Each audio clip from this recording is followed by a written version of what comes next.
एक मैसेज देना चाहूंगी आपके चैनल से कि उसे वाकई रेस्ट हो जाना चाहिए था। वो इसी काबिल था। उसने 70 साल अपनी जिंदगी के इस अवाम को दिए, इस कौम को दिए। देखें ट्रैफिक चल रही है, ये देखें कैमरा, ये बेहिस कौम है, ये बेहिस कौम है, ये बेहिस लोग हैं। इनको रगड़ रगड़ के घुटने मरना चाहिए, भूख से, नंग से, बिजली के बिलों के बोझ से, गुर्बत से।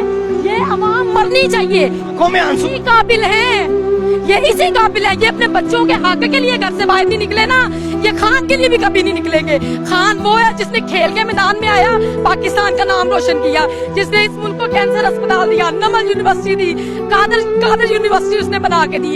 ये लोग, ये बेहिस कौम, ये बेहिस अवाम, ये बेहिस अवाम उसे इंसाफ दिलाएगी, रो रही हैं। दिलाएगी। ये नहीं दिला सकते, इनके बस की बात नहीं है। पैगाम देना चाहे गवर्नमेंट, ये गुलाम कौम है, ये देखे, ये गुलाम कौम है, गुलाम कौम, ये गुलाम कौम है, गुलाम, ये गुलाम रहेंगे, ये गुलाम। इन पे टैक्सेस भी डालो, इनको घर में घुस के इनकी बहनों बेटियों की इज्जतें भी लूटो, इनको छितर भी मारो, ये तब भी ऐसे ही रहेंगे, तब भी ऐसे ही रहेंगे ये।